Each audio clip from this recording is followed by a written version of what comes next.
You are being programmed.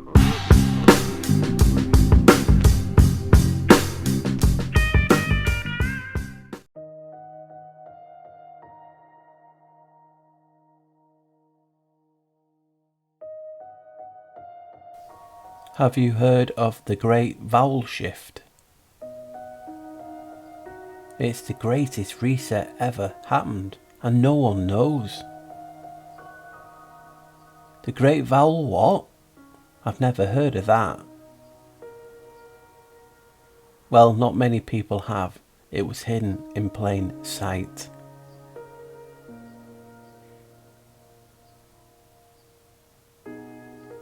Between the 12th, 13th and 19th centuries, they changed everything.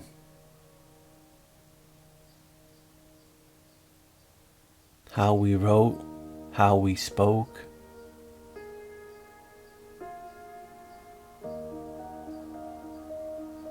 And they introduced the doctrine, what we today call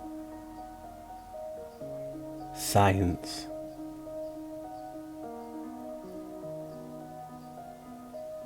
So let's start by breaking the word vowel down.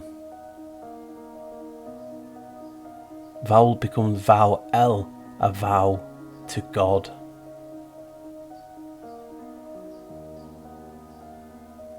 And the God in question is the entity known as Janus, known to them as God of Gods, Deus Deorum Este. Anyone that's not sure what vowel means, well, we're talking about vowel, the vow to God. The vow is a solemn promise, a set of solemn promises committed, one to prescribed role, calling of course of action, typically to a marriage or a monastic career. Another one is a solemnly promise to do a specific thing, an archaic, dedicated to someone or something, especially a deity. I vowed myself to this enterprise is an example. Origins are from the Latin votum, vow, vote, and we put votes and we put them in a black box. So we are promising and dedicating ourselves to that deity or the person who's been chosen. So it comes from, like I said, the Old English vow from Latin votum. And I'll just put this on the screen there. In ancient Roman religion, a votum, plural vota, is a vow or a promise made to a deity. The word comes from the past participle of the Latin verb voveo or vovea, a vow or a promise. So the great vowel shift is, as we can see, a vow to a vow to God, a promise, because that is what I see in the word when I broke it down. Great vowel, a vow to L. And as I've just showed you, the actual God they are vowing to is none other than Janus or Janus. So let's look at the vowels, the vow to God. They are A-E, I-O-U. And some of you will be saying, and sometimes, why? But what's funny, and this just got me straight away when I originally made this, and it's the fact that an IOU, abbreviated from the phrase I owe you, is usually an informal document acknowledging debt. An IOU differs from a promissory note in that an IOU is not a negotiable instrument and does not specify repayment terms such as time of repayment. So in a vowel, we have a vow to God and we have an IOU. We're in debt. Who are we in debt to? Who do we owe? What do we owe? So these are the things that's always intrigued me about the vowels and the vows to God. Are they saying that we are in debt? Is this why they are taking energy or something? What are we owing and what do we have to repay? So some of these are questions that still wrap my brain today, but I just thought, you know what, I'm just going to redo my Great Vowel Shift video, and I still can't get my head around this with the vowels. You have the vow to God and you have an IOU in those vows. Who are we in debt to? It's obvious. They believe it's Janus. We know people don't understand the actual significance of the word, the magic spell, the significance, the danger that can be created from the power of the word. This is my favourite quote because I believe it says a lot.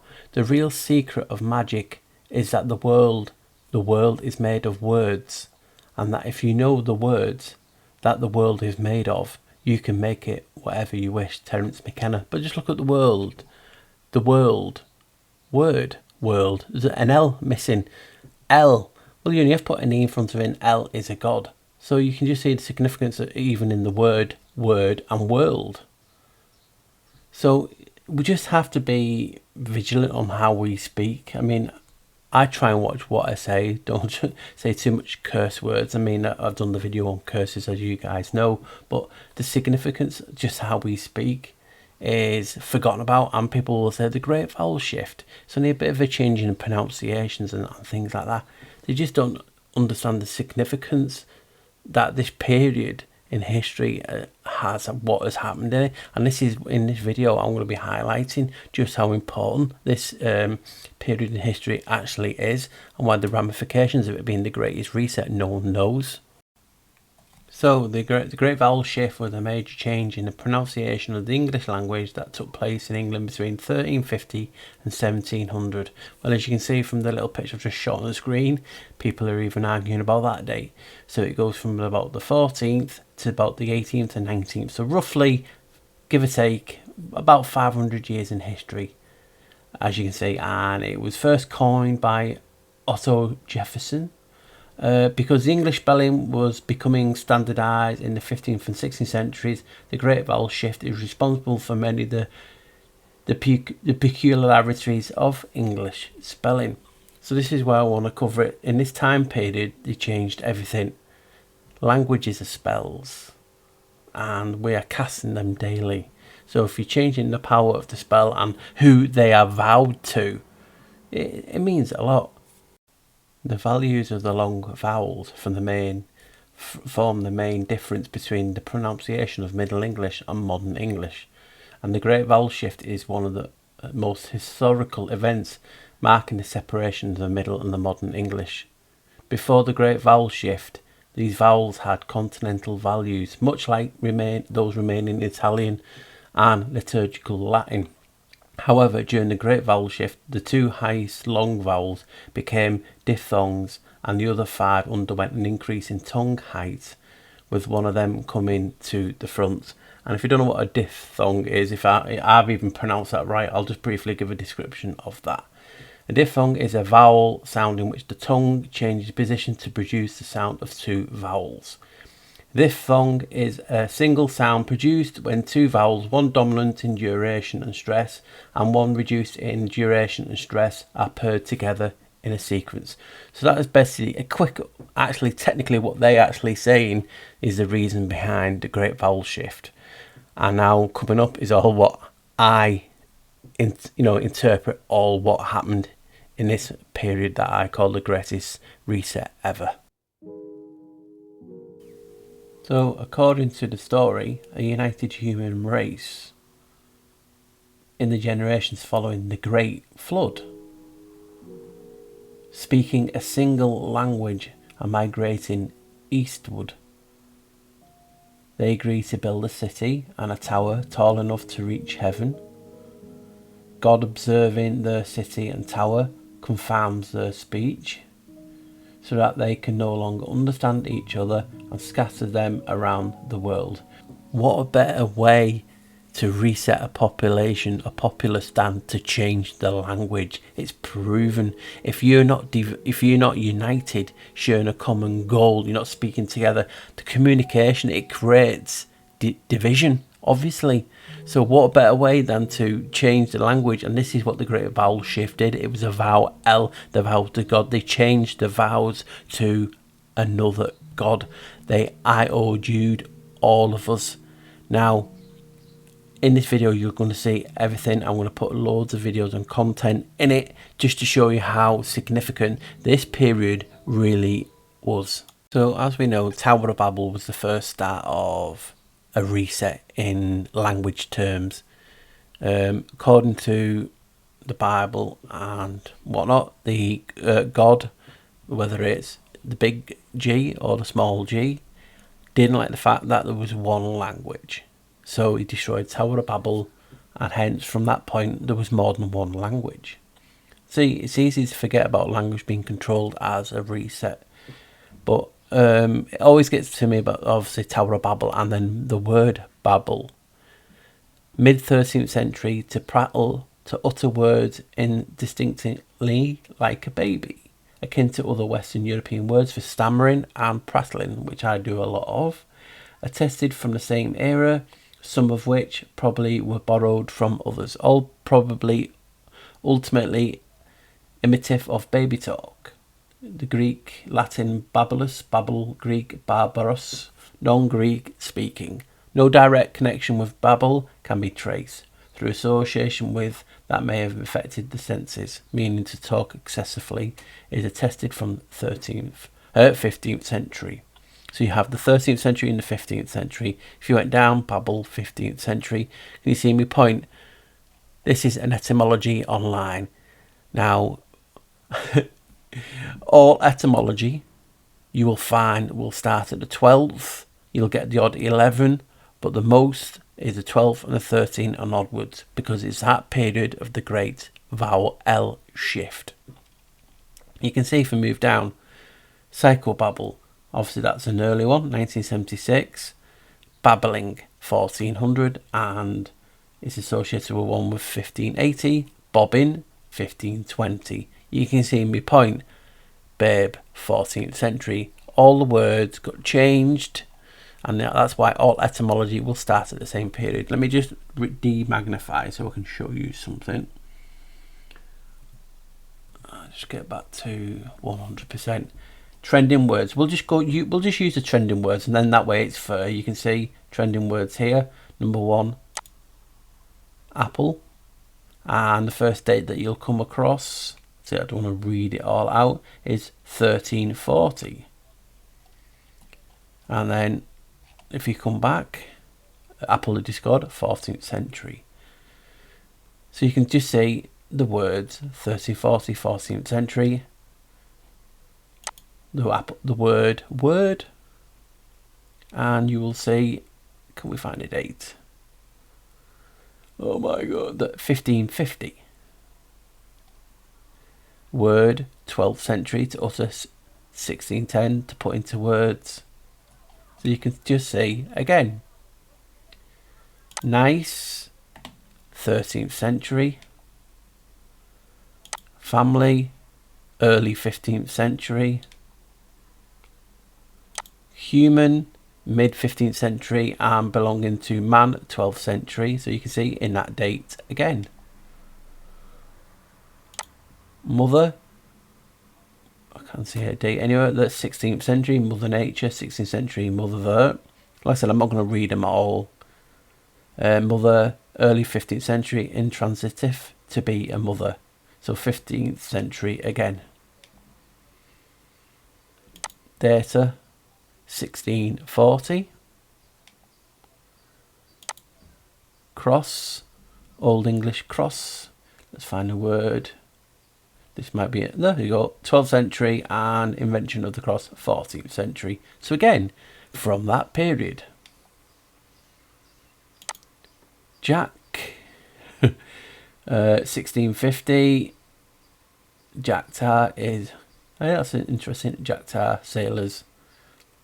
Jack tar, obviously Tartaria could be. And you can see 17th, 15th, again, move down. Jack, 14th century. 1860, and again of jack up, hoist up. So you can see why it interests me so much that old English folk, common people, laity, meant any date that we can find that I can show you guys. Let that one says 1850. Oh, there you go, folks. Is tested from 15th century Old English folk, FOLC. So what I'm showing is I've just done a top 10 trending words on Etymology Online, and they're all in that period that I'm talking about. That is why it just intrigues me so much that all the language was changed, just like in the Tower of Babel. Some of mankind's most terrible misdeeds have been committed under the spell of certain magic words or phrases, and that is so true. Author James Bryant Conant. Words cast spells, that's why it's called spelling. Words are energy, use them wisely. It's in the name. People just don't understand the significance of your words. Now, the Great Vowel Shift, I'm going to be showing you some examples of word changes. Here's one for you. So these are shapes at the basic level. Have a guess after the Great Vowel Shift what the word shape became or become. Now, don the lift music. I'll give you a few seconds.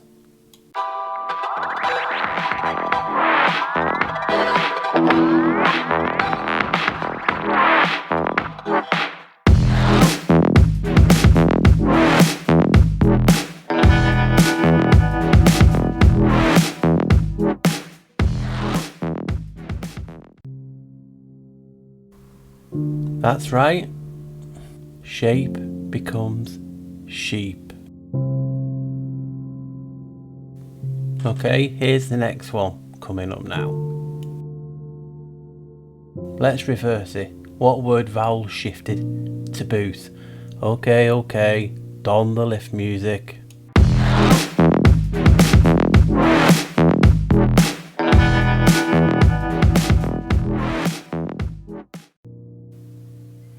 The answer is boat. I wonder if you got any of these guys.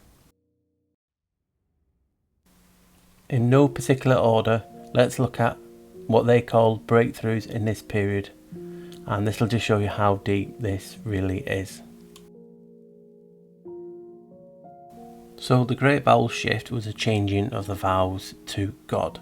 Now, one of the big, huge things, their doctrines, is science, is their religion. Now, one of the biggest things created in this time period was the actual method of how they collect information or solve problems. It's called the scientific method. It is the problem, observation, hypotheses, experimentation, data analysis, your conclusion, and then you repeat if need be. So the hugest, biggest thing to the religion, the science, is the actual method, and that was created in this time period. So science is a religion. I've just showed you the scientific method. Remember the scientific method I used and showed you? Purpose, P. Research, A. Hypothesis, H. Experiment, E. Analysis, A. And conclusion, C. So what do we have? We have the actual first letters of the scientific method actually spell preach. That is a wow to me. It's weird when you don't look at these things, but the scientific method spells preach. It is a religion. They are preachers. Oh, they are preacher. Preacher or preachers, plural. A person who preaches, especially a minister of a religion. Science is the religion. In plain black and white there now, guys. Preacher. I just thought it was too much of a coincidence not to put that actually in about how that scientific method I found spell preacher. Preacher. Or preach, obviously. But they are preachers. William Gilbert, the first man to research the properties of a magnet, was born May the 24th, 1544, known as the father of electricity. Gilbert started as a physician and served under Queen Elizabeth I and King James I, invented the term electricity, laid the foundation for discoveries around electricity. He discovered laws of attraction and repulsion between magnets, published findings in De Magnet, 1600s, and gave food for thought to Galileo, who went on to propose that Earth revolves around the sun. His way of working became the model for the scientific method. And that's why you got what you got before seeing this bit, because I was just laying the foundations. So the guy, William Gilbert, was the person behind the scientific method. And as you can see from the time period, it's in the Great Vowel Shift. Philosopher and political economist Adam Smith was born on June 16, 1723. He's known as the father of modern economics. Widely remembered for two classical works, The Theory of Moral Sentiment and Inquiry into the Nature and Causes of the Wealth of Nations. He laid the foundations for the free market and the economic theory. And obviously he talks about the wealth of nations, a precursor to the modern academic discipline of economics. But just look at the name, Adam Smith. A Smith, a smithy. Well, that's another name for a blacksmith. And a blacksmith, as you well know, forges things, molds things to whatever they desire.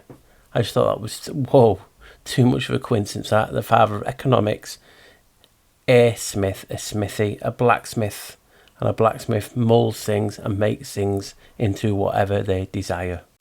A mercurial world changer. Daniel Gabriel Fahrenheit, the inventor of the mercury thermometer, was born on May the 24th, 1686. Initially used alcohol instead of mercury in the thermometer, was inspired by Danish astronomer Olaus Romer's alcohol thermometer. For 18 years he kept the process secret and was about to be exiled to India for skipping his apprenticeship when he borrowed against his inheritance to make thermometers.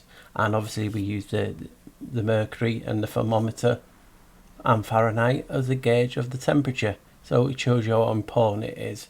And then what's bigger than the printing press?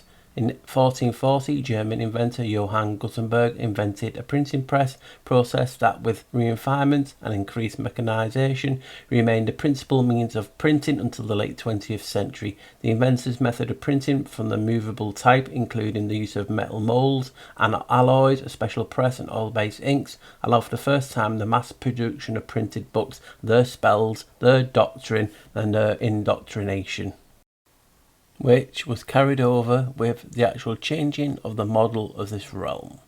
Copernicum heliocentrism is the name given to the astronomical model developed by Nicholas Copernicus and published in 1543 in the Great Vowel Shift. The model positioned the Sun near the centre of the universe, motionless, with the Earth and other planets orbiting around it in circular paths, modified by epicycles and at uniform speeds. So you can see a pattern now. Things that we still use today are part of the indoctrination, a part of the spell, a part of the vow L, part of the vows to God, are huge things. The scientific method, the shape of this realm, the printing press, everything. You can just see how important all this science, the religion, was to them. It's just crazy. The Great Vowel Shift was for god Janus, or Janus. Janus' favourite number is 11. It represents the doorway. Janus' name in Latin is Janus. And yes, the letter J was invented in 1524 because of the Great Vowel Shift. Now you know why I's and J's appear on buildings and maps. Yep, it is for Janus. Janus, Janus and Janus. So now that is my theory that I've been talking about for a while now, that the J's and the I's on maps are none other than Janus, because they changed the calendar in 1752. And what did they say about the number 11? Coincidentally, you lost 11 days. 11? They could have picked so many numbers and all the solar cycles and all this. It's 11. It's a gateway. And 11 days were lost in September. So I'll just read this out. It's just a little bit on the calendar changes and whatnot. See what you want to take from it. The Julian calendar in 45 BC, Julius Caesar ordered a calendar consisting of 12 months based on a solar year. This calendar employed a cycle of 3 years of 365 days, followed by a year of 366 days, a leap year. When first implemented, the Julian calendar also moved the beginning of the year from March the 1st to January the 1st. Remember, January is Janus's month. However, following the fall of the Roman Empire in the 5th century, the new year was gradually realigned to coincide with Christian festivals until the 7th century. Christmas Day marked the beginning of the new year in many countries. By the 9th century, parts of southern Europe began observing the first day of the year on March the 25th to coincide with Annunciation Day, the church holiday 9 months prior to Christmas, celebrating the angel Gabriel's revelation to the Virgin Mary that she was to be the mother of the Messiah. The last day of the year was March 24th. However, England did not adopt this change in the beginning of the new year until the late in the 12th century. So this is when it ended up getting started into the Great Vowel shift. Because the year began on March, records referring to the first month pertain to March, and the second month pertain to April, etc. So the 19th and the 19th of the 12th month would be February the 19th.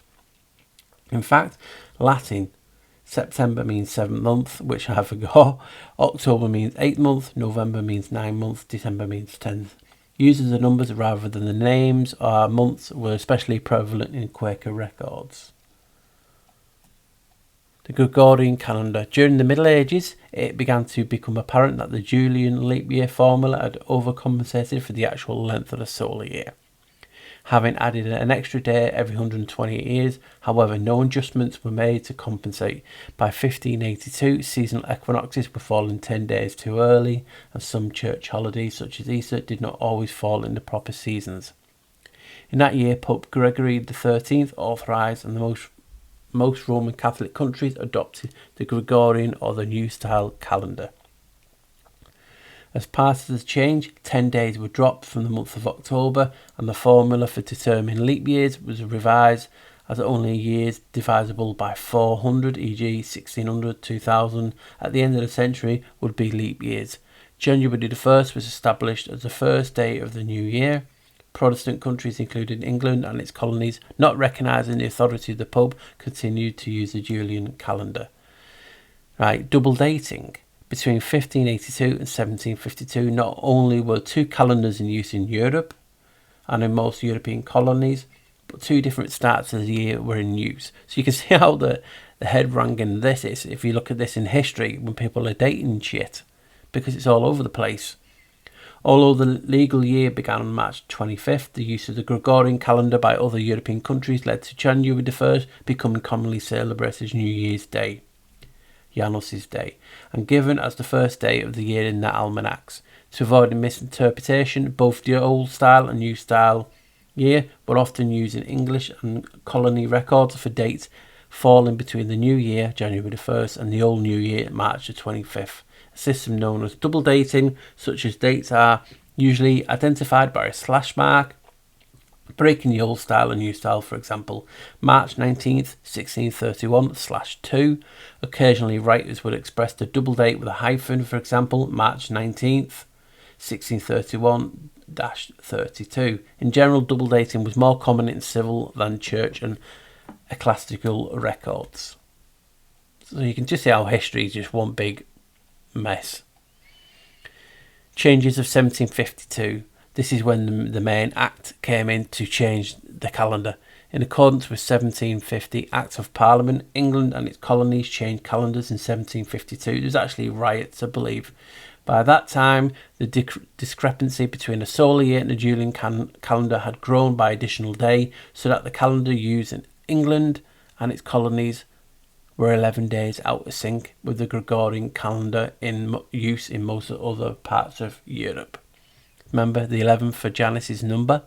England calendar change included three major components. The Julian calendar was replaced by the Gregorian calendar, changing the formula for calculating leap years. The beginning of the legal new year was moved from March 25th to January the 1st. Finally, 11 days were dropped from the month of September 1752. So the changeover involved a series of steps. December the 31st, 1750 was followed by January the 1st, 1750 under the new style calendar. December was the 10th month and January was the 11th. March the 24th, 1750 was followed by March 25th, 1751. March the 25th was the first day of the old style year.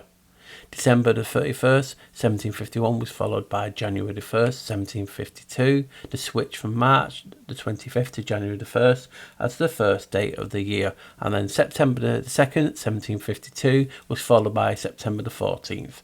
1752, a drop of the 11 days to conform to the Gregorian calendar. So they had the so-called crown, the Vatican crown, got their wish basically that all countries went to this new calendar. Who was the first pope? Janus. So you can see why Janus is such influential in a lot of stuff that I researched, because I believe it means a lot. It's significant.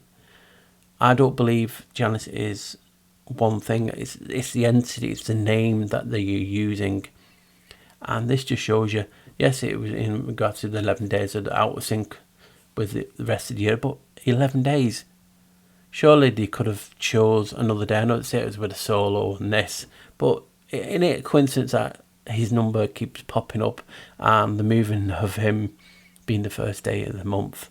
It's all, it's all ritual based and it's significant, and hopefully you can see why I do these types of videos, because it's just wow. If you think about it, a reset that no one actually ever heard of changes the language, and then all the sciences, all the ritual stuff comes in that period.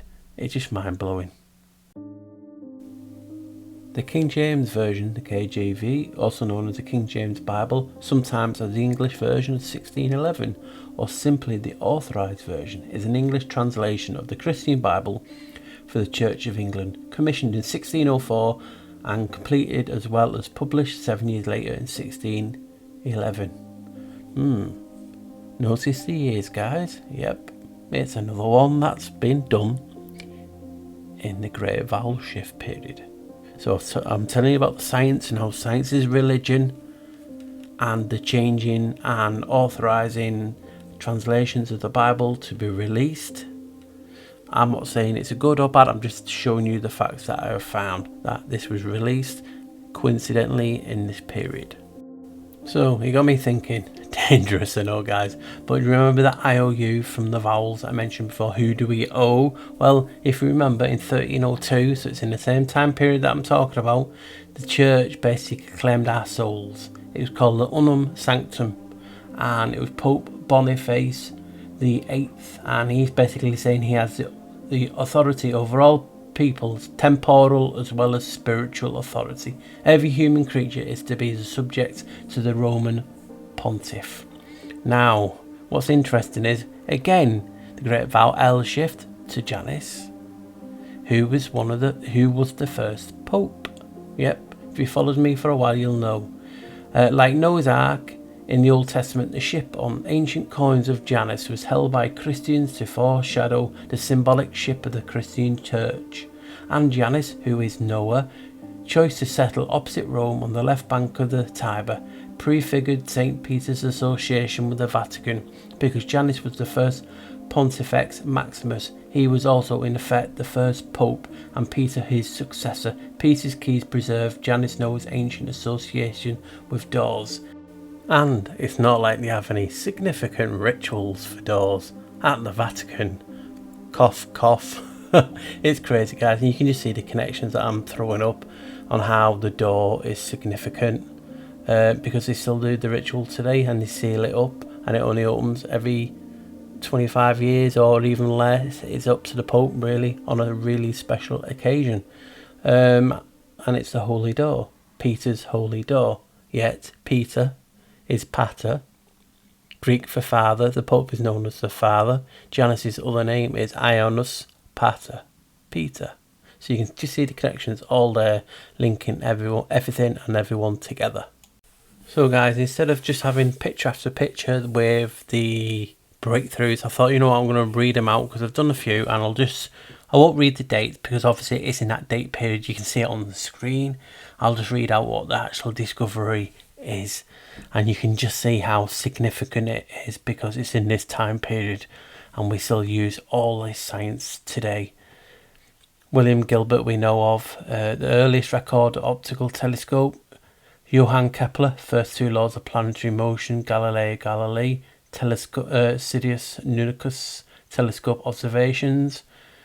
John Napier, use of logarithms for calculation, Kepler's third law, the first microscopes appearing in Europe, the laws of refraction, also known as Snell's law, blood circulation, laws of falling body by Galileo, Torricelli invents the mercury barometer, Robert Boyle, Boyle's law of ideal gas, Rob Hooke discovers the cell, not the prison cell, but the cell in your body. Which are those ones? So Isaac Newton discovers that white light is a spectrum of mixture of distinct coloured rays. Christian Huygens, first study of oscillating system and design of the pendulum clock. Anton van Leeuwenhoek observed microorganisms using a refined, simple microscope. Ollie Romer, first measurement of the speed of light. So he's telling me it's a significant period of time that they've done all this. So Isaac Newton classified mathematical description of the fundamental force of the universal gravitation and the three laws of motion. Where are we up to? So we had young Gord von Kleist, first capacitor, the Leyden jar, a bit like the Baghdad battery type of thing, a battery in a jar. Who else have we got? Oh, move it down that side, it'll all come up. Mikhail Lomonosov discovered the atmosphere of Venus, which was originally called St. George. I'm just looking now. Discovery of oxygen leading to the end of the phlogiston theory. Charles' law of ideal gas. You have Alexander Volta discovers electrochemical series and invents the battery. You have Edward Jenner, smallpox. So you can see, it's just mind-blowing that in this time period all these things were going on. George Ohm's law, electricity. So there is a lot. Charles Babbage proposes a time for the construction of a Turing complete general purpose computer to be called the analytical engine. Doppler effect. Matthias Schneiderlin, all plants are made of cells. George Boole, the mathematical analyst of logic, the logic gates that I've not long did a video on. Lord Kelvin, absolute zero. Charles Darwin, theory of evolution and natural selection. So you can see the thing is huge. So they brought in about the maps as well with Mercator, using north as up, which was man-made. I've showed you that in other videos. You got the religion, the Bible, all the things coming out in this time period rewritten, and now you have Charles Darwin too. Louis Pasteur, germ theory. And like I said, it runs up to the 19th century, but you know, I would say it's more 12 to the 1830s. But some people do reckon it does go up to the 19th century, so you have to include Marie Curie. And J.J. Thomson discovers the electron cathode cathode rays. So this is just the whole point of just showing you this. I've been here for weeks and weeks and weeks and weeks, and we all know of the significant advances in science in this time, the preachers, and this is all the great Vowel shift. And now, hopefully, you can see the picture of how significant this actually is. So, a medieval villain, I want to do a huge reset. What better way and then to change how we talk, how we write, which is the great vowel shift. But I'm now renaming it the Babel effect. Now, what would you need also to go hand in hand? You would need an epidemic, a plague of some sort. Oh, say what? I'll create the Black Death, the Black Plague. Just look at the date, 1347, 1351, the start of the great vowel shift, 200 million deaths plus worldwide. Goes hand in hand, wipe out the population, then bring in the great vowel shift. Less people to change the spell. Makes sense, doesn't it, guys? I mean, just look further on in 15th century, you had smallpox, 1520, 56 million deaths. So you keep culling the population, thus making it easy for you to control people with a new language, a new way of thinking, all the new science, the religion. Remember, they are a preacher, so whatever they are preaching, there's less people to conform and indoctrinate. So it really is a smart way of doing it from an evil point of view. And it all ties in as well with Genoa, because that's where the Black Death, the plague, came through to Europe. It's called the Gateway of Europe. And Genoa, Genoa is connected to Janus. It's actually named after him. Right, guys, so the reset that happened before the Great Vowel shift, breaking the vow to God, was the Black Death, the plague, 1347 to 1351. Millions died, right? And they say that this so-called Black Death came from, Mongolia, China, through the Crimea, through Kaffa. Now, what's interesting about Kaffa? Kaffa was a Genoese colony. And as you can quite see here, coming up now, Crimea Peninsula, underneath in red is the Genoese colonies. So they go all the way up, including Kaffa and a bunch of other things. So this Genoa, genocide, genome, all rings a bell. Now it swings through the Crimea and it jumps down to what present day Georgia is, Kingdom of Georgia. And yet colonies there too. So all around this area, this little place called Genoa or Genova had colonies everywhere. Let's have a look at Georgia's flag. Look familiar? Well, just as you can see, it is the English flag, the Genoese flag, the cross of Jerusalem. Here's the Genoese flag. Both connected, all connected. So here you have another crest of Genoa, and at the side, the City of London. They're exact. Absolutely exact. With the dragons. What is the boundaries of City of London guarded by? Oh dear. Dragons and the St. George's Cross, which is the Genoese flag. Capitalism and the first Rothschild State Bank, the ones that we all hate. Where was that? Where was this made? Where did it come through? Oh, Genoa. Founded it in 1407, fitting in that time period again. What is this bank called by any chance? Bank of St. George.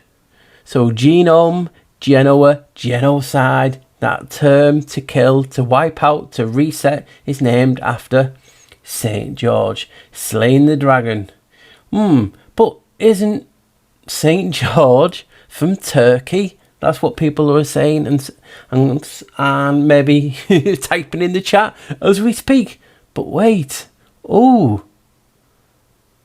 that's Galata Tower in Istanbul, which is in Turkey. That's a Genoese tower. Yeah, they had a colony there too. So it's all connected, guys. I know I said that in a weird word, but I just get so excited and so funny that this little town called Genoa ruled the waves. You even had Christopher Columbus going to the Americas with the flag because he was so called from Genoa. He got the funding from, the Bank of St. George. It's all connected, guys. So the first reset that happened, well, not the first reset, but the reset that happened before the Great Vowel shift was the Black Death, the plague. That got rid of humanity in huge numbers. So what would they have to do? They came back from this and he said, right, we're going to change all the language, all the vowels, how we wrote, how we spoke, get all the science in, changing it for a reason. And the reason is, I want to be showing you next, but that just blew me away. So this little Genoa was the ground zero for the time to bring through the plague through Europe. And you can see all the connections with the St. George's flag, Genoa, Georgia, the Crimea, everything. And I can't let it slide. Who founded Genoa? Geneva too. Geneva, Genoa. Janus, the first king of Italy, the progeny of giants who founded Genoa in the days of Abraham. So Genoa is tied directly to Janus. So we all know what's going on and how many things I've posted and done videos and shown Janus with this so-called pandemic. And as you can see, the city's current name derives from the Latin word meaning knee. Let's take the knee. But according to other theories, derives from Janus because Genoa, like the god, has two faces. So Janus is connected to Genoa too. I couldn't let that slide without even reminding you guys. Firstly, if you get triggered, walk away now, because you will do after this, especially about the Bible and things like that. I must say thank you to Session on the Nile, who persisted and berated me into watching a video that revealed this last bit, which is icing on the cake to my theory. It is the why they have done the great vowel shift. Now this is from the first book of IEOU. Sounds like the vowels, doesn't it? This is the book of the Gnosis, insight of the nature of the invisible God by the means of the hidden mysteries which show the way to the chosen race. Basically those who follow the instruction to walk the inner pathway through the mind. Now you can either believe in the Gnosticism, which I believe means knowledge, or you don't. It's like I said, if you get triggered, it just means you're under a spell. I look at all information and treat it with respect, because I'm here to find a path, and this is what my path is laid out for me, and I've found this, and it just makes so much sense to me. Correlation between various theories and interpretation of the name of God. A-E-I-O-U. That's the vowels used to signify a monotheistic or ultimate supreme being from which all other divine attributes derive, has been a subject of ecumenical discourse between Eastern and Western scholars for over 2 centuries. In Christian theology, the word must be a personal and a proper name of God. Hence, it cannot be dismissed as a mere metaphor. On the other hand, the names of God in different traditions are sometimes referred to as symbols. The question whether the divine name used by different religions are equivalent has been raised and analysed. So this is just the point of the video. A lot of people use different names, but this one is the vowels. Elsewhere in the book of IEOU, Jesus reveals to his disciples the magical names, numbers and seals they will need in the afterlife ascent to the realm of light. Here is an example of Jesus' instructions. When you reach the 4th aeon, Samaelo and Kunokokuka, whatever it is, will come before you. Seal yourself with the seal. This is the name Azoze, I think. Says it only once. Hold the cipher 4-5 in your hands. When you have finished sealing yourself with the seal and you have said in the name only once, say these defences. Also withdraw yourself, Samaelo. Sounds like Samael. And your archons. Archons, arches. Who's the god of arches? Janus. So this is from the book of IEOU, which is vowels. So these in this, they're telling you about the power of words. And why would you change the vowels and the length of it if it's not to change this? And this bit coming up answers it. It's from the dialogue of the Saviour. The Saviour said to the disciples, I opened the path and I taught them about the passage through. When the time of dissolution arrives, the first power of darkness will come upon you. Do not be afraid. If you are afraid, it will engulf you, for there is not one among them who will spare you or show you mercy. This next bit. But look upon the archon without fear, since you have mastered every word on earth. The crossing place is fearful, but you, without a single mind, will pass it by. The dialogue of the Saviour. It's telling you there, we have to master every word in this realm to ascend. This is to heaven. Now, what better way to have a reset, cull all the population, let them keep reincarnate back into the physical realm and change the sounds, change the words that we need to learn to master every word on the earth. It's basically there in writing there, and that was a wow for me. It just blew me away. Absolutely. The sounds of the double long vowels are superior to the short semivowels. The sounds of the short semivowels are superior to the voiceless consonants. The sounds of the aspirate consonants are superior to the inaspirate or voiceless consonants. All these consonants, the nominum nomenclature of the gods and the angels, i.e. the archons. It's basically telling you the vowels, the high vowels are to get you higher, and the low consonants and the vowels to keep you down here. It's mind-blowing.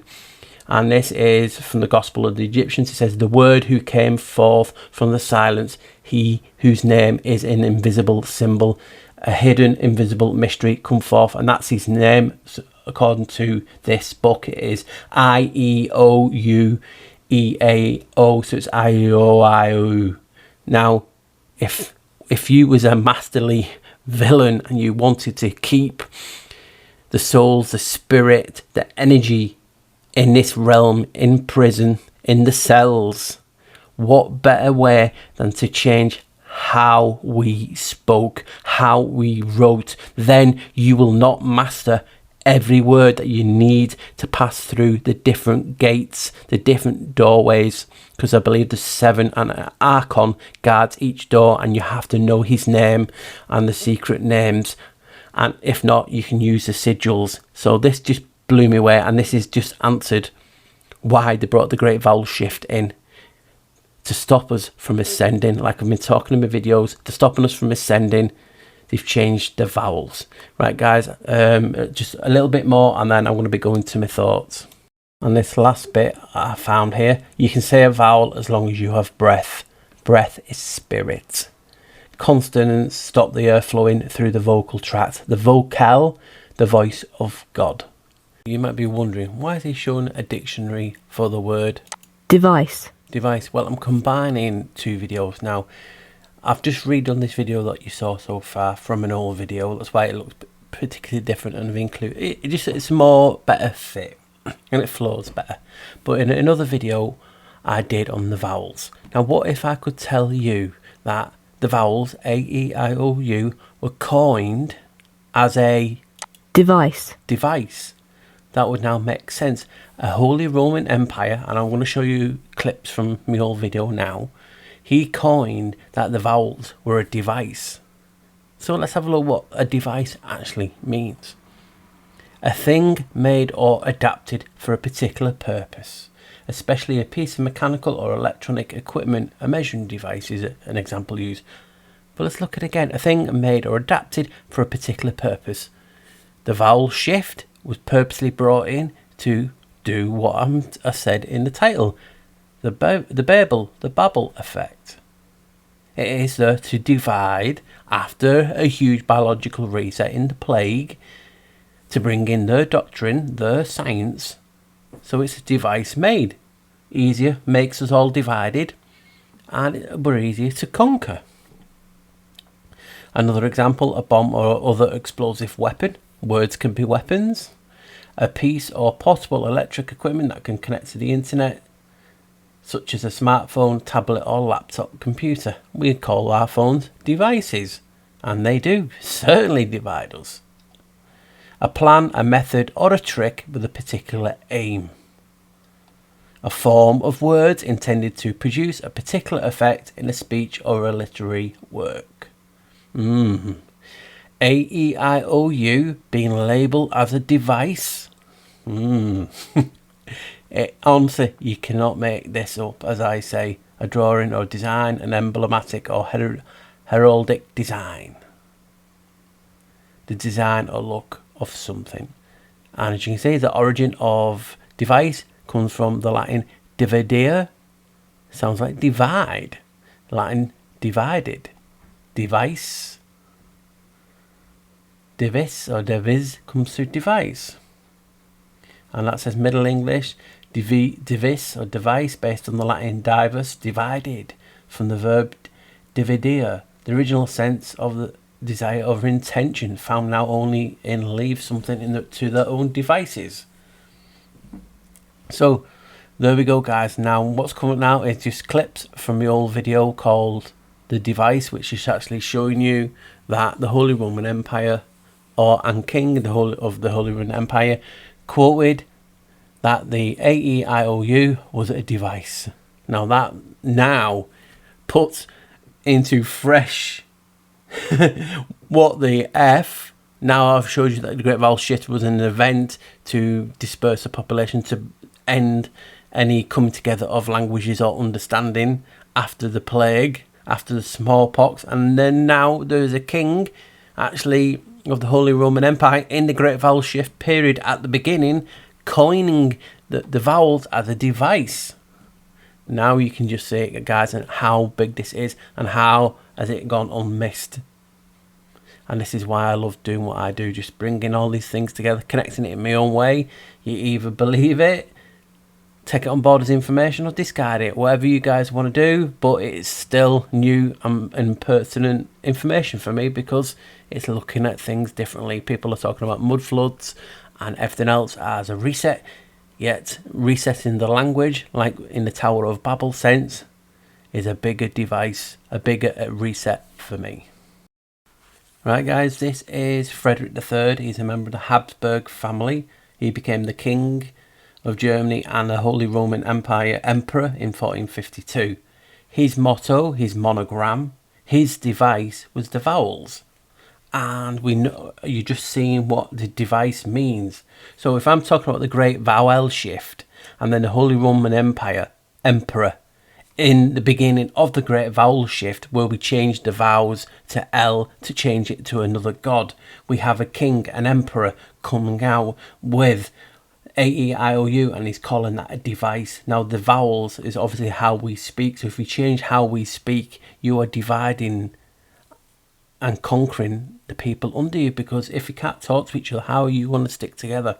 And this is the whole point. It is a reset of the language, and this is all about Frederick III, and I want to cover a little bit more. This is his motto, A-E-I-O-U. Austria erit in orbo ultima, which means Austria will be the last surviving in the world. Crazy, guys, that not many people have heard of this. So as you can see here, Frederick III as Frederick V, Duke of Styria from 1432 and Archduke of Austria from 1457-63, as Frederick IV, Roman German King from 1442, and as Frederick III, Emperor of the Holy Roman Empire from the coronation in Rome in 1452. Right, motto, A-E-I-O-U. Lasting 50 years, Frederick's reign was the longest of any king or emperor of the Holy Roman Empire. He was tenacious rather than decisive. He succeeded in overcoming many of the political adversaries simply by surviving them. Frederick's claim to fame is the device. That's where I'm getting it. The device consisting of the letters A-E-I-O-U that he used everywhere, and which has been the subject of many different interpretations. Now that just made me go, wow. That is where he's all naming it a device, and we know now from the definitions what a device means. So my personal opinion is, just before the Great Vowel Shift started, this is the banner for the Holy Roman Empire. Do you notice anything? It just has one head. Now in the 1430s, just before Frederick came in, he changed it when the Great Vowel Shift was starting to take effect. It's got two heads. Who is the vowel L's to? Have a guess. And I've seen it so far. Janus. It's no surprise to me that they changed the banner from one head to two heads to represent Janus. You can see it all the way through this video, the Janus aspects to everything. He is the god of gods, god of transitions and doorways, arches, you name it, I have done it. And now you can see the Great Vowel Shift is to him. In this section, you're just going to see a few selections of A-E-I-O-U found in and around Europe, Germany, Austria, that way. Hopefully you'll enjoy.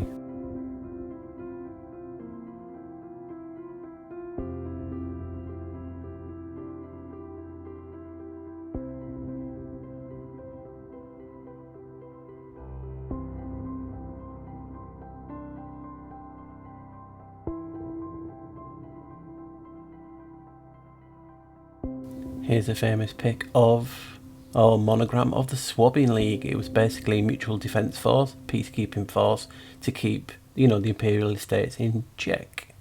And as you can see, it's the famous double-headed eagle with A-E-I-O-U. And have a look at the flag. It is none other than the St. George's flag, the Genoese flag, the English flag. This is a golden bull, a copy of the decree of the election of the King of the Romans. And as you can see, it's been monogrammed with a I-E-I-O-U.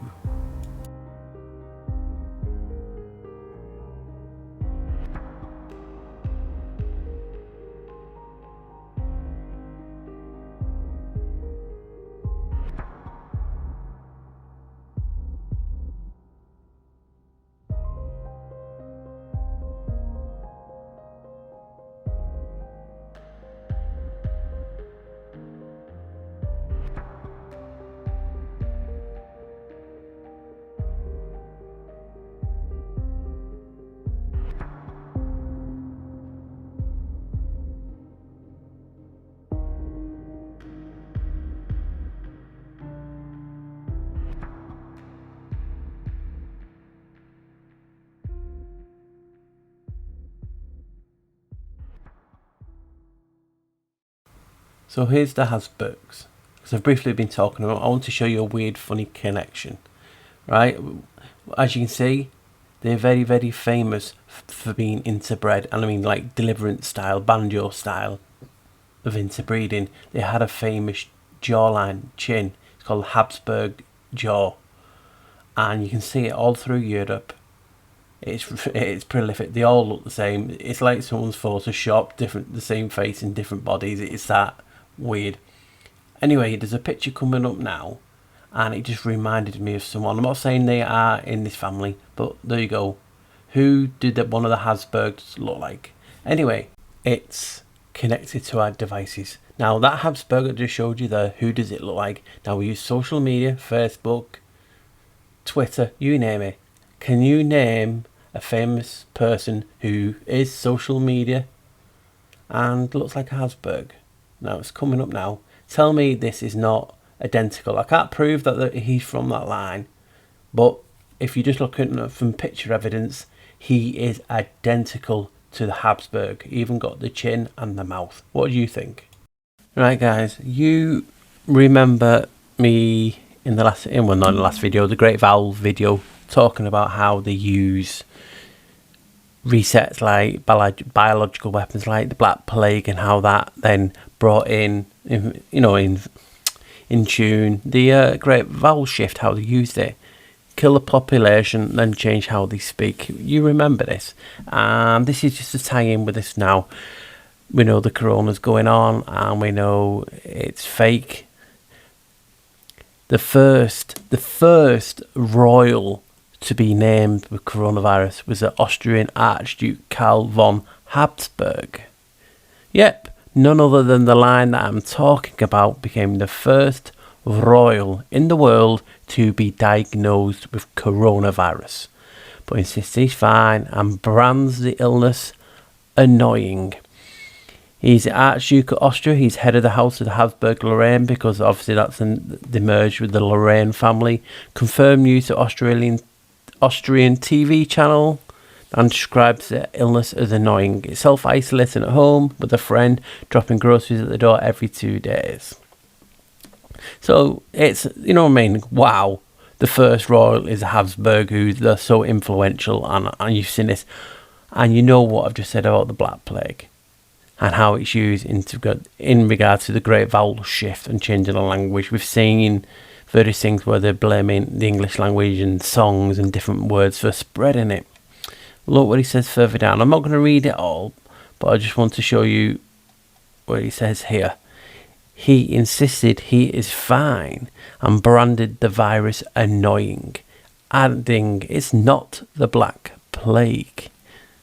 Can you see the irony and say sinister, or it just could be seeing something that's not there? But to use the Great Vowel Shift after a reset, the Black Plague was the last. This guy is saying basically, oh, it's not like the Black Plague. Remember, the Habsburgs are tied into the Swabian League and all that, and the coat of arms is none other than the same coat of arms that is used in Genoa, who the Black Plague was brought from the Crimea, genocide, Genoa, Geneva, and so on.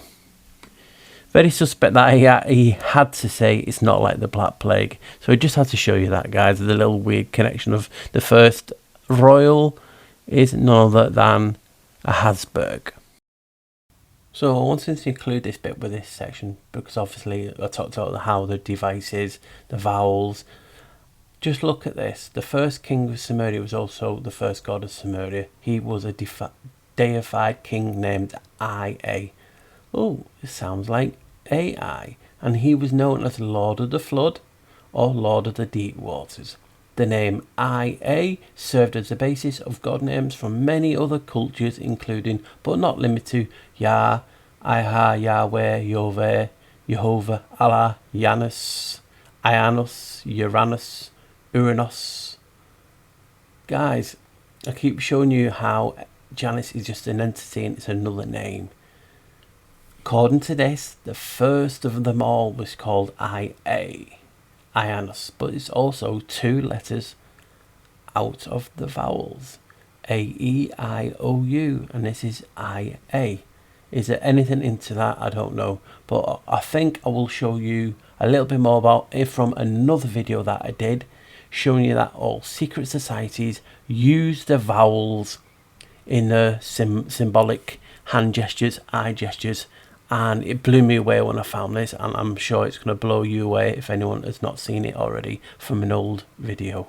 Right, guys, we know Disney and Disney cartoons and all the affiliations put secret society gestures, hand symbols, pictures, you name it, in all the cartoons. We can see a few here, but the reason I've chosen these, I will let you on into a little secret a bit later, because they're actually a mind blower what I found, and I can't believe I've actually found it.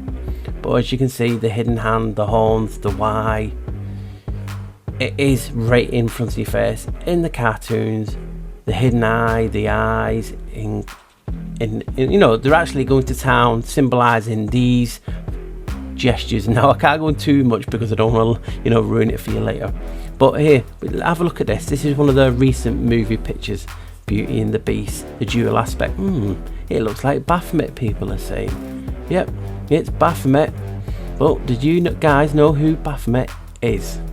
Yep, it's Janus. And wait, let's have a quick zoom in on this, and there's a doorway, there's a portal, and they're all protruding out of it. It's only if it was a Janus, and we have it here, the aspect just like Janus. You then got the Pythagoras link with Walt Disney, and you can see quite here showing the pentagram. That is a secret symbol that they use to actually get into the secret meetings. So it all means something, even the Hollywood stars. 5 points, just like the pentagram. It all makes sense to me, guys. Right, guys, what you have here are some celebrities, people in power doing the horn gesture, we can all agree. And this is where I stumbled on it.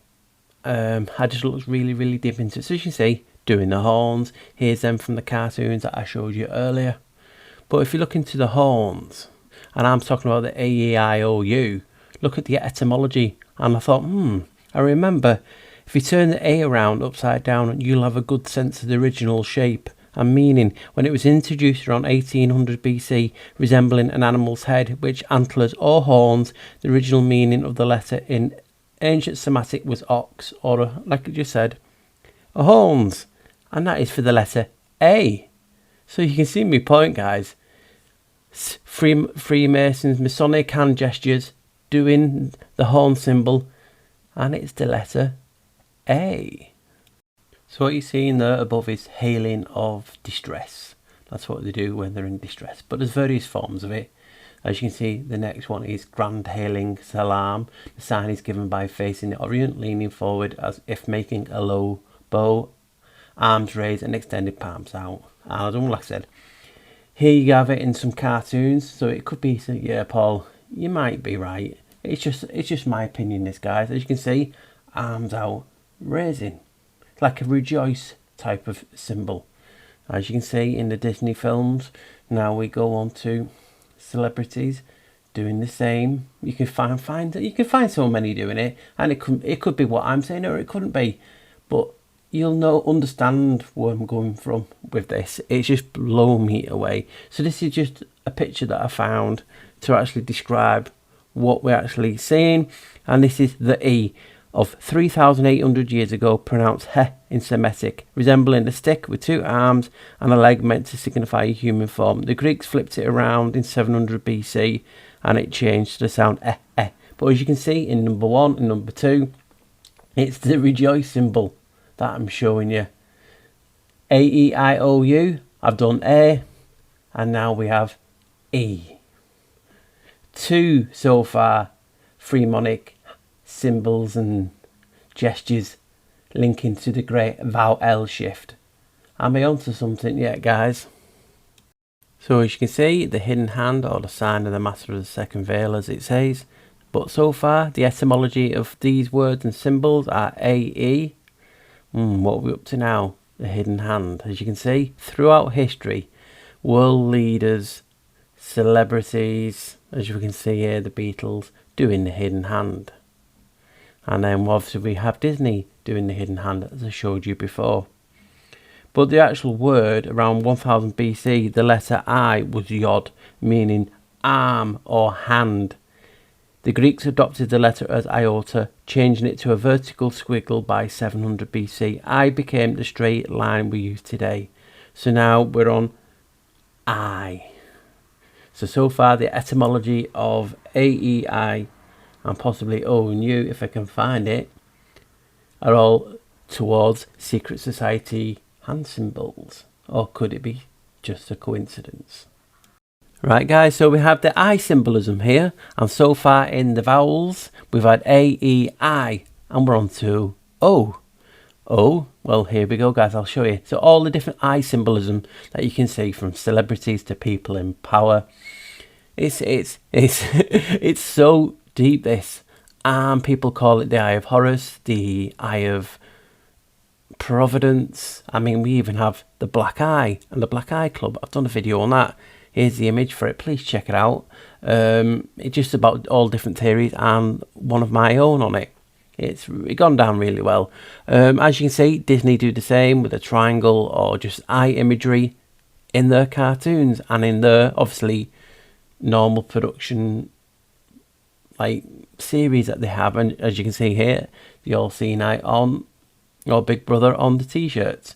But the eye actually is O, because it starts its life in the Egyptian hieroglyph around the time of M and N as an I. Semites called it ayin, but with a guttural sound that sounds like ch. I think the Hebrew name kem. The Phoenicians reduced the I to just the outline of the pupil. O. So the eye, as you can see, the pupil in the eye is actually the letter O.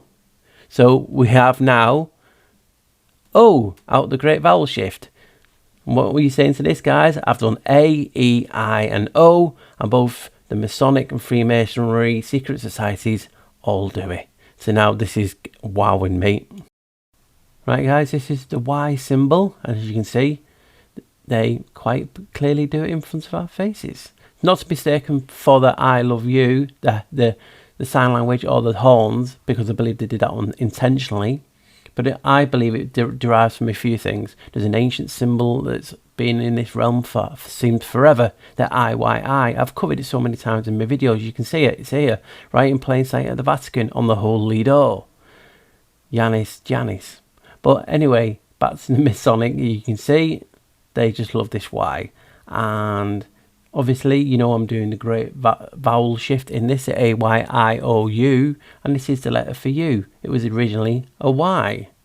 So even Pythagoras had the Y philosophy. This is why it's so huge and connects everything. As you can see, presidents, celebrities doing the Y. Not the horns, because the thumb is in. This is just obviously my interpretation from my research, and separates the two differently. Obviously it's up to you guys to believe it or not, but I believe I'm on the right track, but that's just my opinion. As you can see, it appears in Disney's cartoons too. See, the thumb in, doing the Y. Alice in Wonderland, doing the Y. And it basically, there's a lot of confusion among the letters U, the V and W. According to Rosen, the Phoenicians began using a letter that looked like the Y around 1000 BC. They called it War, meaning peg. The Greeks adopted this in 700 BC and called it Upsilon. But as you can quite see, it's the Y, but it's representing the U. So now, here's the U. So to round up what you just saw that the etymology, each of one of these letters and symbols and symbolism of masonic fraternities, celebrities and whatnot. A was the ox or the horns. They do that with the hands. The E was the person or image standing up with the arms raised up. I was the hand, the hidden hand. The O was hand over the eye in reference to the eye. And U was the Y. And I'm just blown away, guys. And make of it what you wish. Coincidence, but these secret societies have been here forever, and we're talking about the A-E-I-O-U and the reverence of these vowels, and I've just pinpointed it to Masonic hand symbols. I'm blown away. So this is how modern interpret knowledge. Knowl, edge, facts, information, skills acquired by a person through experience or education. Now, most of the people know that knowledge comes from Gnosticism, and I'll briefly describe that here now. So, what is Gnosticism? At the most basic level, the terms Gnostic and Gnosticism refer to the belief that is rooted in special knowledge. The term gnosis is where we get the English word, the word knowledge from. Gnosticism is a broader sense about a religious view based on a claim about knowledge. That is what Gnosticism is. Gnosticism. Oh my god, tongue twister. But I want to split it up. I want to do what I do best. Look for alternate ways, spell etymology into words. And what's coming up now absolutely blows my mind and tells me what I've been saying all along. The rabbit hole is Janus. Yes, guys, you heard that right. Knowledge is Janus. Now just listen to this. Gnost, I'll split it up, remember. Gnost is an energy that has not been used in eons of time. And as Gnost comes in, it bridges the divine and the human. And as a creator, you allow Gnost to flow in. Instead of being bound and restricted by problems and challenges, you simply allow Gnost to come in to present the clear and open the solution. That is Gnost. So obviously instead of knowledge, I've done Gnost, right? So you can quite see it there. It's talking about the flow of knowledge and the creator allowing you to flow in. Isn't that beautiful? For me, it really is blowing my mind. And wait to see what ledge is. Honestly, it's like you can't make this up, and it's just coming up right now. But as I'm saying, guys, the rabbit hole, when we say we're falling into the rabbit hole and you're looking for new topics, it's a flow of knowledge. You're looking around for knowledge, aren't you? Basically, new topics, new things to go wow at. It's one half of knowledge, which is Gnost. So, ledge, Middle English denoting a strip of wood or other material fixed across a what? A door, a gate, etc. Perhaps from the early form of ledge, since one dates from the mid-16th century, the Great Vowel Shift period. But what was that? The ledge is fixed across a door or a gate. Who is the god of doorways, gateways, portals? So, knowledge could be Gnost, ledge, knowledge, and it gives you that type of information. I, for one, am absolutely blown away, and just making this video, finding this out, is worth the hours that I've put in. So knowledge is basically talking about how the flow of information, the flow of light, the flow of knowledge, information, binary, whatever you want to call it, knowledge is the flow, and it's basically, as it said here, in my eyes, pointing to the direction of knowledge. The rabbit hole is Janus. So you keen people out there would notice, why is he calling it the Babel after the Tower of Babel? Or Babel, whatever one of people pronounce it. Why is he calling it the Babel effect? but not the Janus effect.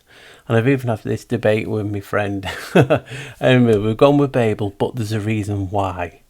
And it all ties in together. So I'm going to read it out now to show you. This is just off a website called Finding Hope Ministries.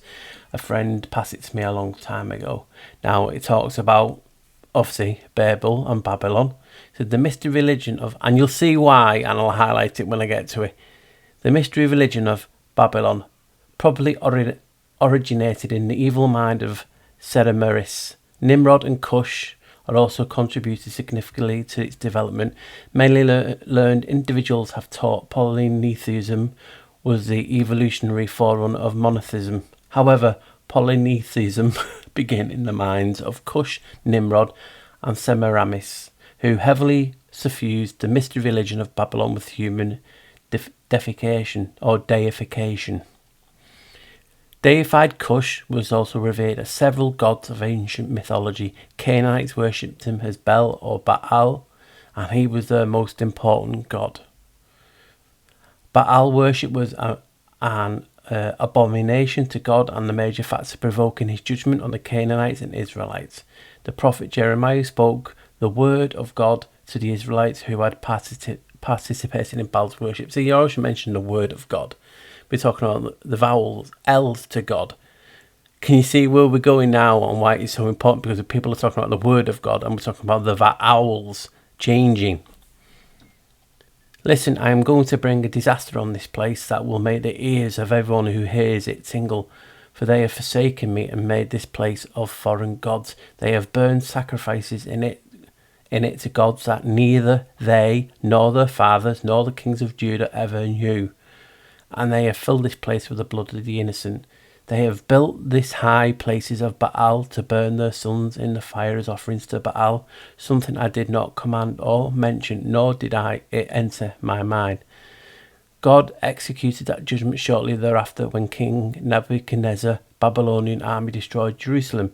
Many Jews who survived the onslaught were taken to Babylon to live the rest of their lives in slavery. Babel means the gates of God. Who is the God of gateways, archways, and everything else, it seems? None other than Janus. But it could also mean son of Bel. Perhaps Nimrod named the city of Babel after himself as the son of Bel, Cush. The Egyptians commemorated Cush as the god Hermes. And if you've seen my usual suspects, you know who Hermes is actually also Janus, which means the son of Ham. Hermes was recognised as the author of religious rites and the interpreter of the gods. Ancient mythology describes Hermes as the interpreter of languages. Mercury was another name for the god Hermes. Mercury purportedly divided the speech of men. The name Bel also means the confounder. Cush likely assisted in the planning of the building of the Tower of Babel. So Cush helped to build the Tower of Babel. He initiated the rebellion against God. Indeed, he named his son Nimrod, which means to rebel. And obviously rebel can be Ra, sun god, and then Bel. So the son of the sun god, because obviously Janus is also known as the sun god as well as the moon. Anyway, I'm getting off again. The mythical names of Cush suggest his sin was inciting cause for God's worldwide judgment. The confusion of languages. Cush was known as the ancient god Janus. Hear the dun dun dun. Guys, tell me you're not blown away by that. Because in plain writing, it's not just my theories. It's other people talking about how Cush helped to build the Tower of Babel, which changed all the languages, remember, instead of having one language. And he was known as the ancient god Janus. I get blown away every time I read that. And all gods supposedly originated from him. Remember, IA. Here's more evidence to back that up. People of antiquity recorded a statement Janus reportedly made about himself. The ancients call me Chaos. Chaos is the god of confusion and is derived from the name Cush. The symbol connected with Janus is a club, and his Babylonian name means to break in pieces or to scatter abroad. The sin of Cush broke the one language of mankind and caused the chaos of languages that scattered men abroad. Janus and Vulcan are names for the same god. Vulcan broke and divided the world with a stroke of his well-known hammer. Nimrod forced his subjects to worship him as a military and political hero. He proclaimed himself high priest of the mystery religion of Babylon. So you can see, guys, how I'm wowed. We're talking about the Vowel shift, the shifting of God. So Babel happened, destroyed it, all the languages, the one language became many, people got scattered.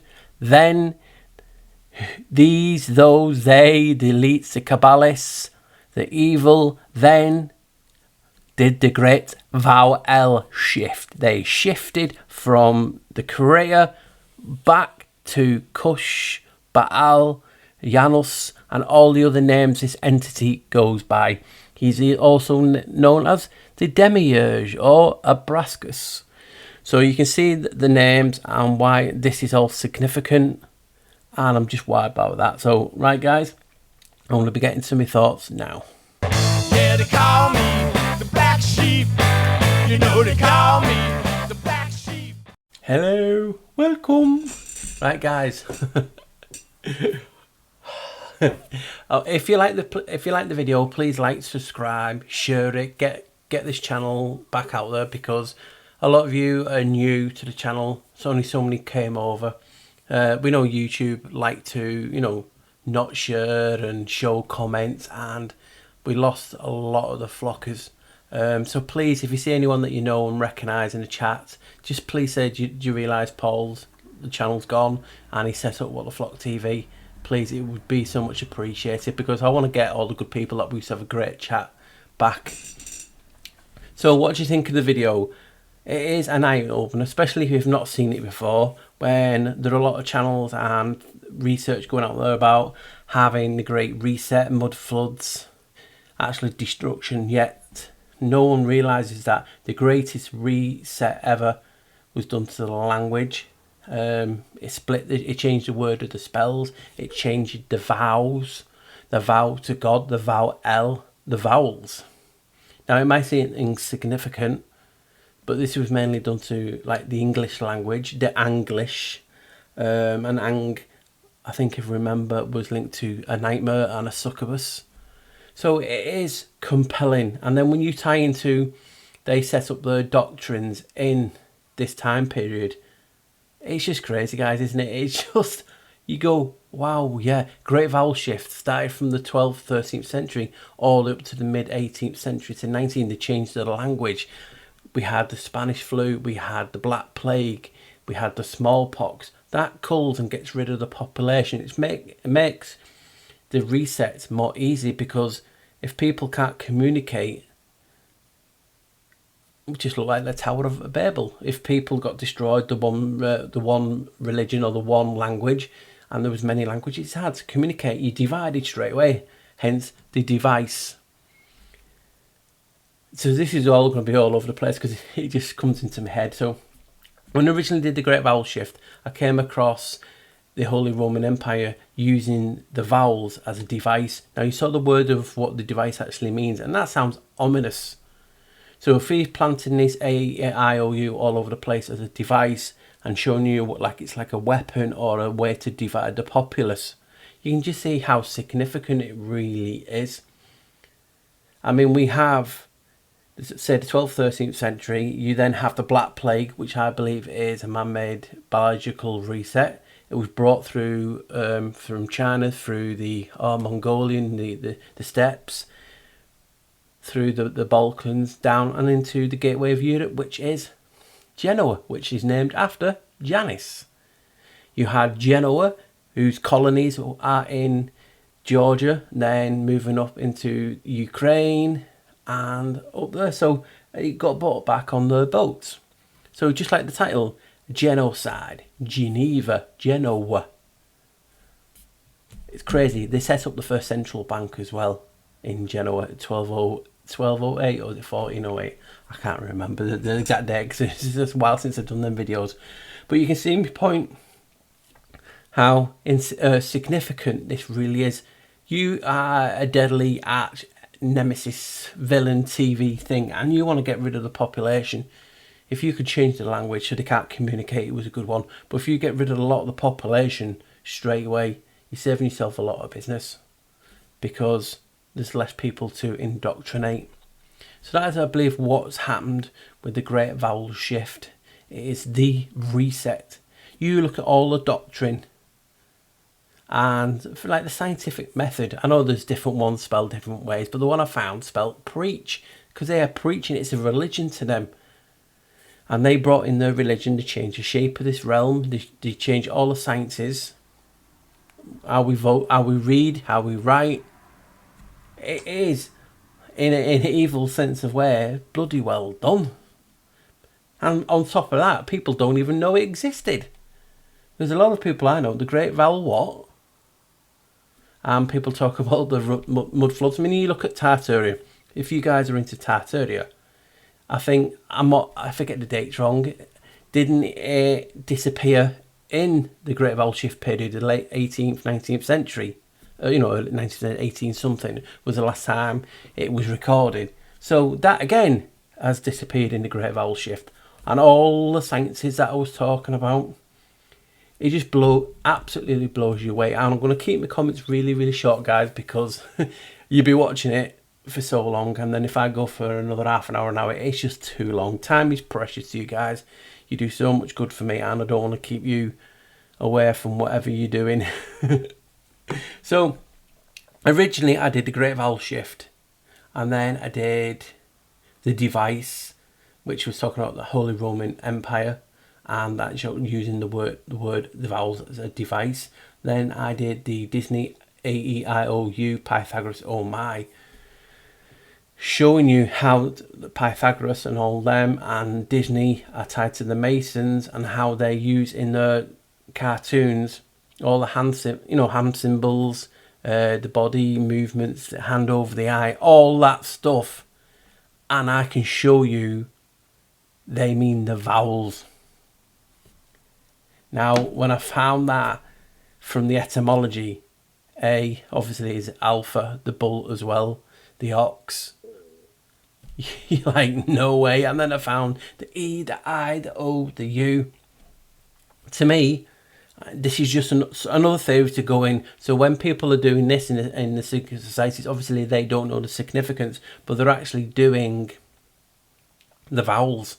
And then you're looking at the original God, according to research, not my actual saying, named, IA. Mirror that, AI. And all the gods are taken from that wording. Mind blower. Absolutely mind blower, guys. And if you think on the lines of people are talking about resets and arguing, oh well, the last great reset was this, and if you don't think this, you're not talking to me. They're missing the Great Vowel Shift from a period of roughly 500 years where the calendar got changed. And then people are wondering, the J and the I's on maps and calendars and buildings. It's Janus. Or it's one big coincidence because, yep, they brought the J in too in the Great Vowel Shift period. And I think it was a guy called Giano, which is Janus in Italian. Another form of word for Janus in Italian.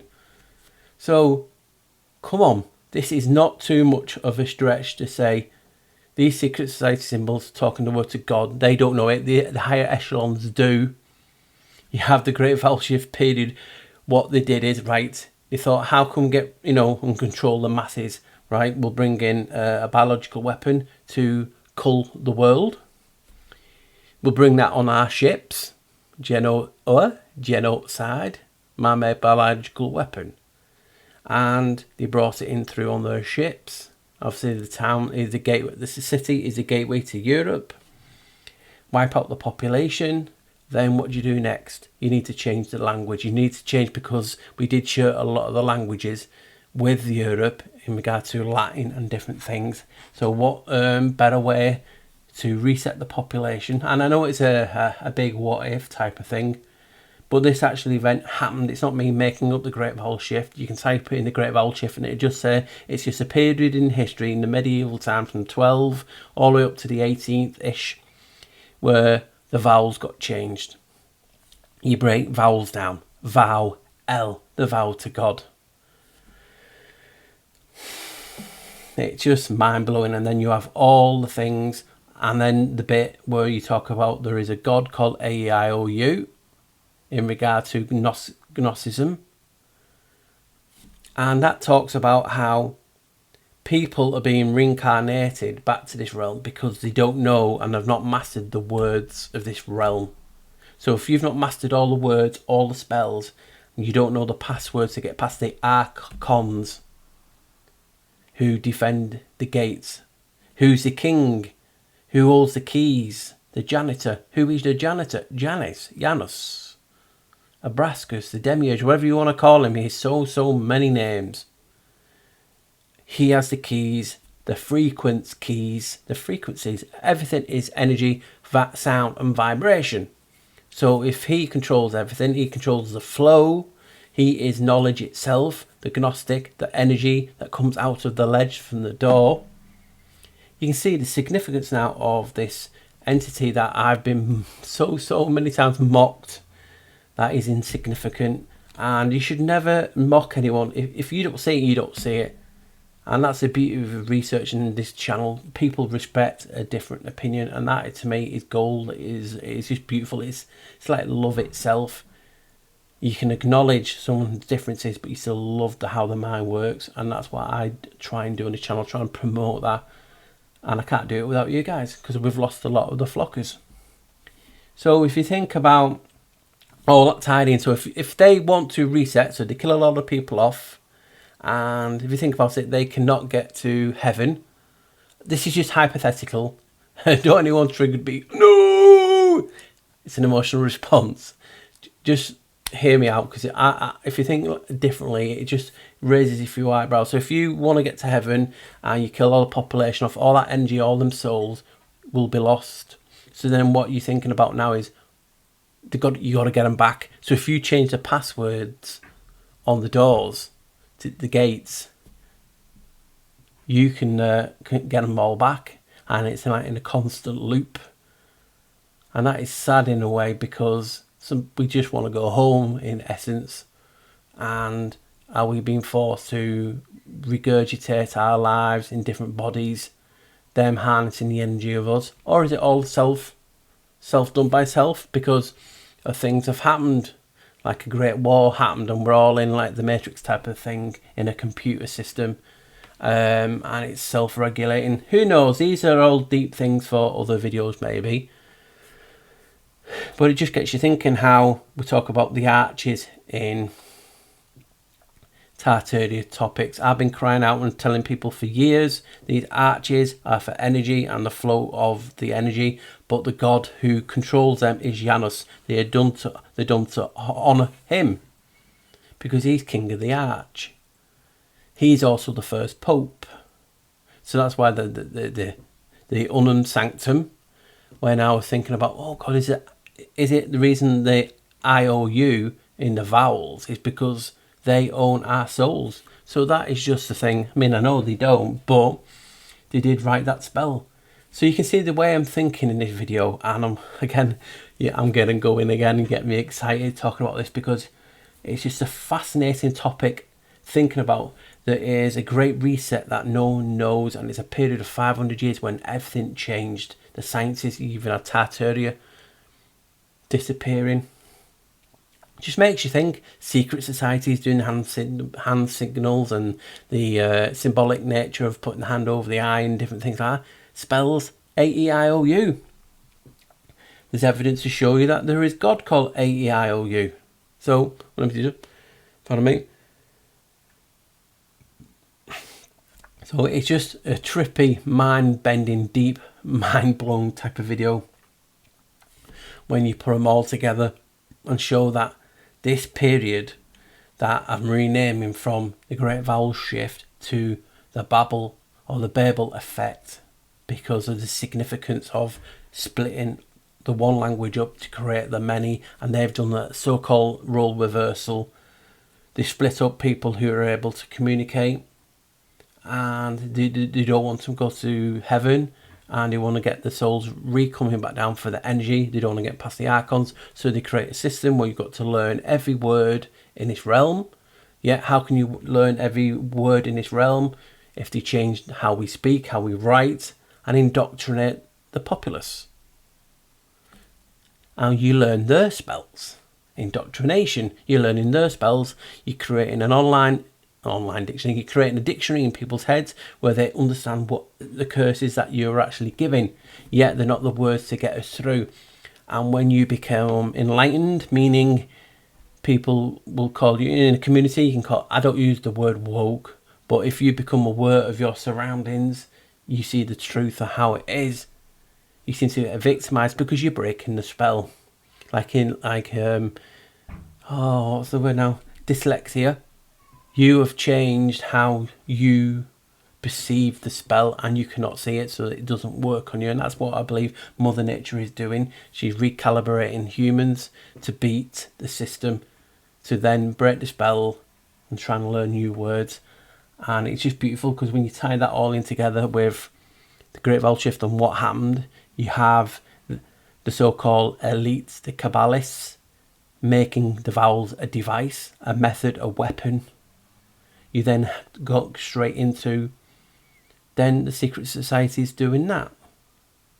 It's just a mind blower of a topic, and it's a deep one like that. I mean, you even have the Cathars singing songs and using spells, and the code words in the song is A-E-I-O-U. And my good friend Session on the Nile put me onto that, and I didn't include this because I didn't want it was going too long as it is. But yeah, they talk about the vowels again.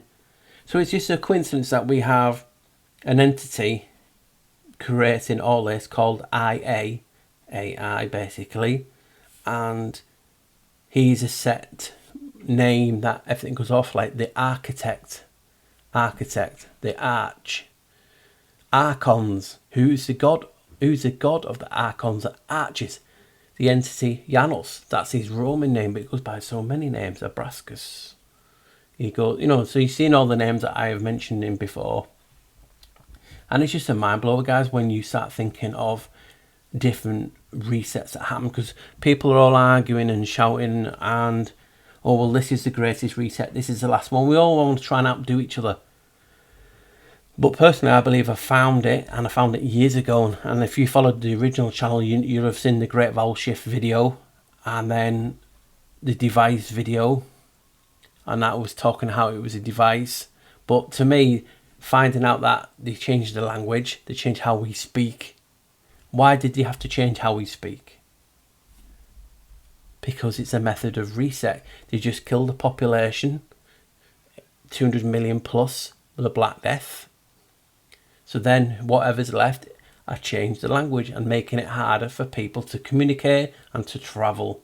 It's like now, create a pandemic, and then if they're going to try and change the language or keep people in their own little bubble. So it's a crazy, and we know life is like a circle because it keeps repeating. And it just fascinates me, this topic, the Great Vowel Shift. When I first saw it, looked about the vowels, and then just found on. I mean, I didn't even include some of the stuff like on Disney with how the caterpillar in Alice in the Wonderland sings A-E-I-O-U on the mushroom. And then he goes, who are you? So all these things, and that was passed on to me to another flocker. So you've got to get you thinking, why call the vowels vowels? Because you think about it, and then your consonants and different things like that. But if you break the word down, vowel, a vow to God. They changed the vowels from the creator to the God, changing the frequencies, the energy. So now all the spells all that energy is going to that creator, that God in their head. That is a mind blower. They're doing the secret society hand gestures, showing him their allegiance. And when they do one of the false suicides and it's hanging by the door, the threshold, who is the god of doorways? Janus. First pope, Janus, was Noah. Noah had an arch. It is so significant, and I just love this topic because it gets you really, really deep. You can go a lot of different places. They've got rid of the population, they've changed the language, so that then if anyone dies from that period, has to come back because we cannot master all the words. You just saw all the video, guys, and we're up to 20 minutes. I'm going to call it a day because then it'll be long enough. It'll be an hour and 45, an hour and 50 minutes. And please, guys, I just thank you for your support. You made it nearly seamless moving over from the Black Sheep researcher to here. And I get emotional. So please, like, comment. Hopefully I can see it. YouTube again. And let's just get back where we deserve as a group of people. Brilliant minds, best chat. People just email me all the time to say thank you for making them feel at home. And guys, that is gold to me. So please remember, like, share, comment, smile, and have a blessed day. And please just pay it forward. Do one good deed a day. Right, guys, hopefully you've enjoyed me talking about the new Babel effect, the greatest reset that has never been seen. Right, guys, take care.